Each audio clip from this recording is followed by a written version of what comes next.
get back to listening and dancing to this really good music that's going on right now, and I'll be giving you guys the updates on our website, WDSU.com. Reporting here in the corridor, I'm Cassie Schirm. Back to you, and Happy New Year's, everyone. WDSU's Cassie Schirm gives us a look at what's going on the ground. What my sources are saying from NOPD, and in fact, some of the other law enforcement agencies that are here, they're saying they're treating this as intentional. And that's why FBI has now taken over the scene, as well as homicide units here for NOPD. So we are expecting it to be locked down for quite some time. I mean, just take a look. I have never seen this many officers. We have state police, we have those on the horse.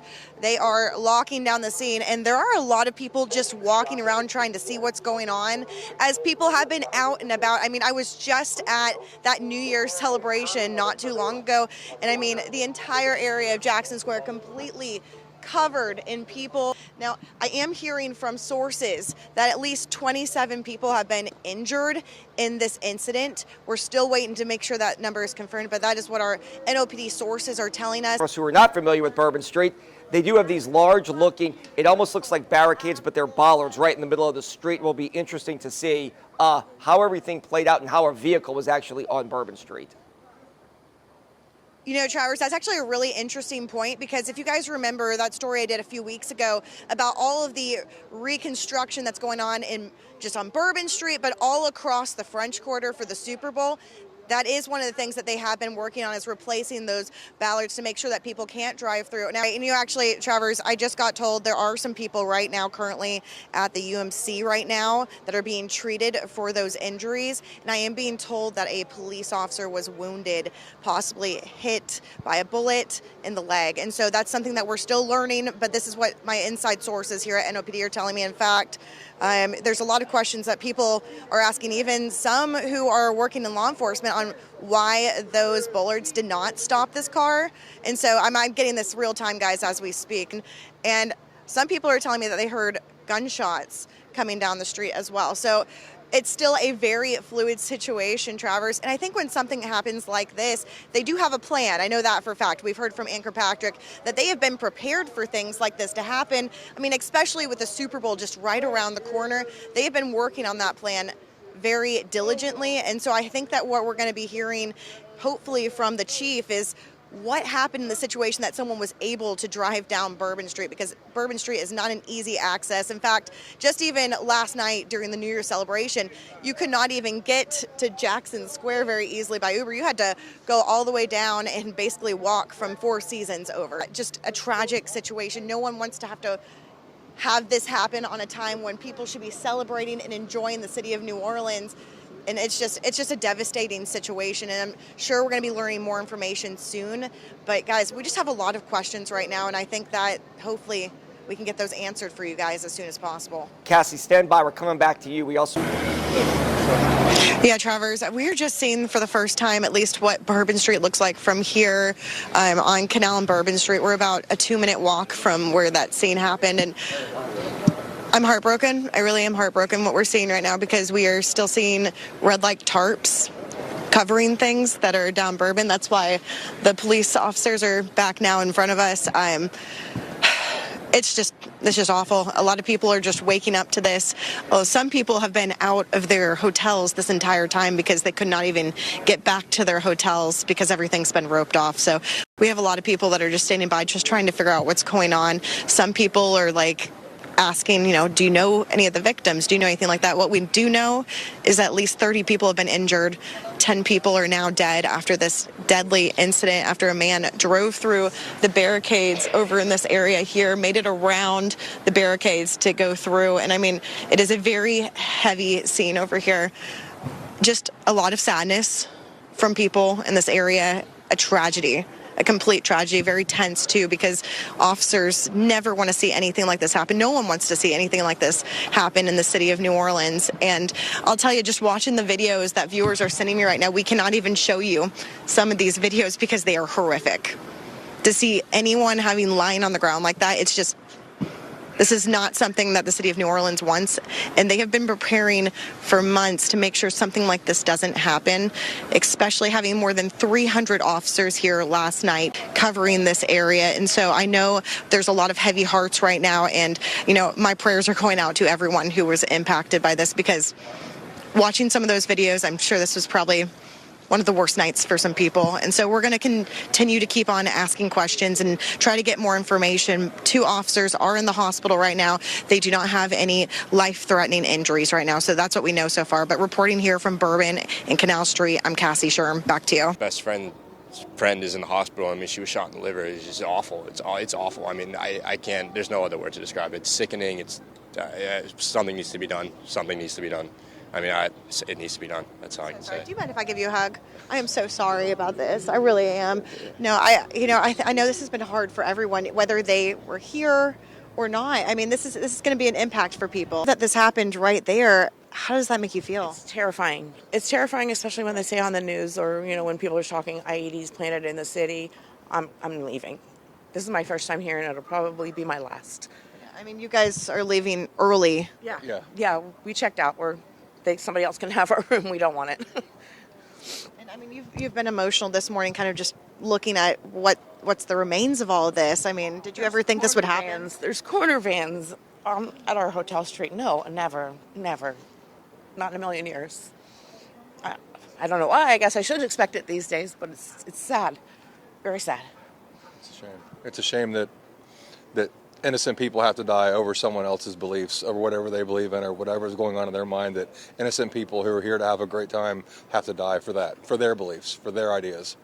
It's insane. And we're learning more than 30 people injured, 10 people dead. That's crazy. Yes, I can't imagine we were on that street moments before. Just moments before we were on that street, and that could have been us. A little bit about kind of just what happened last night to your family. Yeah, so we got the phone call. My son was actually in close proximity to the shooting with his friends. There was 8 of them total. And right when it happened, the girlfriend called us. We left the hotel right away, shot right into it to get them out. And, obviously had to get the map and everything to get that, to find out exactly where they were. And we were able to just kind of circumvent the situation around. But they had to jump into a bar. Obviously, they're scared. I'm a Marine. They're not, so they're not used to this type of thing. And so to hear them on the phone, it was just really, they were in a panicking situation. What's your first thought as a father, just hearing that from your son? Yeah, I actually was proud of how they maintained their demeanor. But, yeah, no, hearing your son scared like that, and my wife was with me as well, it was not a good situation. But we just sprinted right past everything and got to them as soon as we could. They did, yeah. And kind of describe the scene that you ran upon. Oh, it was pandemonium. I mean, it was obviously emergency vehicles everywhere. Police were everywhere. Bodies, folks were just running through the streets. Obviously, they were panicking as well. It was an active shooter situation as far as we were concerned, so we didn't know what to expect. The entire city of New Orleans, Dave, and I know the Sheriff's Department has been working effortlessly with NOPD and everyone else. Yeah, we love the city. Everybody loves the city. You can see the response all around the country, or the world, really, because people love the city. I'm really, really sad. It makes me sad.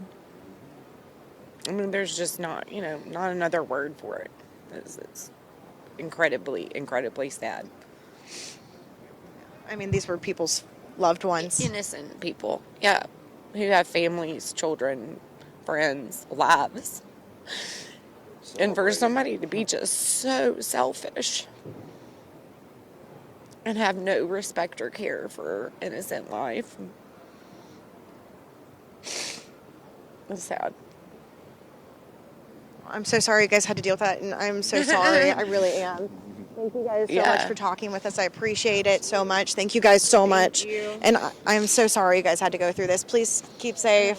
And you guys are going to be in my prayers, okay? Well, here on Bourbon and Canal Street, the vigil continues to grow for those who lost their lives. You guys can see candles are now here, more flowers laying out, and even some of the names of those who were tragically killed by a man who ran over this sidewalk here, hitting people, ending up in a shootout down Bourbon Street back behind me. Family members are laying things out here as well, just the loss. You can feel it. This is not Bourbon Street like we're used to. Usually this is a fun party atmosphere. You can feel the devastation still here in this spot.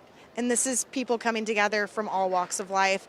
And I actually am joined by someone who knew one of those people who lost their lives. Can you tell me a little bit about, you wanted to come out here and pay your tribute to him? Yeah, I just come to say my prayers and that he'll be missed, Mr. Terry Kennedy, and just come to say my respects and my prayers. He looked at me as his uncle, and that's all I can say. And he'll be missed. Just a tragic accident. I mean, just too tragic. I hope everyone's prayers goes out to everyone here for their loss. And You had said that Terry was a very, very kind person. yes, he's a very kind person to anyone. And he's just an open-hearted person, that's all. Anyone would love. And the prayers go out to the families and everyone. And he'll be missed very much, man. I'm so sorry. I know you've been emotional this morning. Can I give you a hug? I'm so sorry. We're praying for you guys. We're praying for everyone that was impacted. No one deserves this. Okay. And if there's anything we can do, please let us know, okay? Who do I get in touch with? WDSU. And you can call me for personally, Cassie Schirm. Ask for Cassie Schirm, okay? Okay. Thank you, sir, so much. Thank you very much. Thank you. Yeah, and so this isn't just what's growing here. I'm going to take you guys this way. We're going to walk through. We also have a painter here who is painting a picture for those who lost their lives. Oliver Thomas, is there any way I can get you real quick? We're live on WDSU, if you don't mind. So sorry about this. But I saw that you've been here paying your respects to those. Yeah. I'm doing assessments right now. I did it the other morning after the tragic terrorist event, just to take a look at points of entry, access, and the perimeter, and with a retired police officer who spent 20 years in this area. So we were looking at exit and entry points, and I wanted to come back and take a look at it with people here. And some things that the retired officer pointed out were obvious, right? Of the 3 officers who actually approached the threat and neutralized the threat, those who are recovering from their wounds, they have a special place. They're heroic, man. They prevented more lives and more injuries. I mean, Randy, the message is we will never forget. Also, terrorism, I'm so sorry, did not win. This is what is being written on the walls where that tragic attack happened and killed 14 people. And sir, I see that you're writing this. What made you want to come out here today to do this? Terror didn't win. I'm from the 7th Ward in New Orleans. In our city, we'll never forget. Never. 3:15 in the morning, my family checked on me. It could have been me. That was a mother. I'm like, I haven't even been sleeping good. We're all heartbroken We and are. We impacted. Are. We are. Like, you just can't even, fathom, you know what I mean? Like, I'm sitting on my sofa and I'm like, this really happened to us. This really happened on the streets that I run on 3 to 4 days a week. I mean, it just continues to keep pouring in. All the love, all the support. This is touching. And I don't know any other word to put it other than this is touching. So we're going to continue to be here to tell the stories of those who have lost their lives during this tragic attack and how people are remembering. Yeah, guys, we're here right outside that memorial that's been growing all evening. And this is the family here seeing that memorial for the very first time. We just spoke to one of the sisters of those victims that passed away. They've been laying down stuff in front of there. The amount of emotion here is just unfathomable. This is, they said, one of the worst days, one of the worst past couple days of their lives. And this is something that is going to change them forever. And they said for the worst. They cannot imagine that anything like this would happen, that a loved one would come here to want to just enjoy and see what New Orleans has to offer and then have something like this happen to them. I mean, just just devastating. So state police have been escorting some of those family members down Bourbon Street so they can see the scene for the first time. Some of these family members have not been here since that even accident. They had been outside where all the tape was put out, but they have not actually been in here. And so they have gathered together to show support, but also to say some words to their loved one, leave some candles. There's 2 pictures on the ground that they're moving right now of that victim that they were related to, and this is just heartbreaking. It's heartbreaking to watch. Definitely not something that anyone wants to ever have to go through. And they had mentioned that they were so happy to be here in New Orleans, and then to have something like this happen has just been, it's been devastating. We're just not okay. People are not okay right now, and I think that's like the message from everyone is we're going to have to all come together as one, but we need to keep moving forward. And you guys can see now that those family members are moving out, and we're going to give them the space that they need. So I'm going to have Neil turn towards me as they continue this grieving process. But I mean, guys, the words that came from this family was the unthinkable has happened and their lives have been destroyed. And it's just, this isn't okay. And it's just really sad. So I'm going to send it back to you guys. We're going to give them some space and just let people feel. Reporting here from Bourbon and Canal Street, I'm Cassie Schirm. Back to you. Schirm is on Bourbon Street. Cassie, I know the president already visited that area. Yeah, I mean, 40 minutes ago, we saw both the president and his wife, Dr. Jill Biden, here, parked their car where we're standing right now and came out. And I want to show you guys, these are the flowers right here that the president laid down to show honor and respect to those 14 lives who were lost in that tragic attack here on Bourbon Street. And you can see people are out and about still adding to that memorial as it continues to grow. Now take a look at this video here. This is what we saw just moments ago as the president and Jill Biden, Dr. Jill Biden, stepped out of that car to pay their respects. A moment of silence in a memorial to honor the 14 lives lost. Messages of love, support, and hurt fill the empty space of where tragedy struck. The messages in the thousands. One message from New Orleans: you are not alone. Your son, daughter, family spirit will forever remain in the hearts of all New Orleans. Others from across the country, with prayers coming from North Carolina and the world. Brazil prays, with love from England. No more hate, please. Canada stands with you. Mexico prays for y'all. A tragedy that has many asking, ¿por qué? Why? And others apologizing to those who will now never be the same. This shouldn't have happened. To the dead and the wounded and survivors' families and friends, we are sorry. The messages that pierce the heart, final messages to loved ones who lost their lives too soon. I will miss you forever in my heart. Love, Mom and Heather. You'll be missed by so many. We love you. I love you. You will be missed. This growing memorial, a tribute to those that love wins, and we will never forget.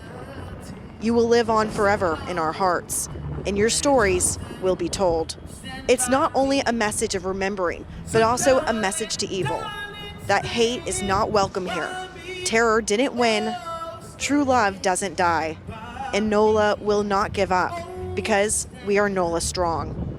These are the messages forever ingrained in the city of New Orleans. Reporting in New Orleans, I'm Cassie Schirm, WDSU News.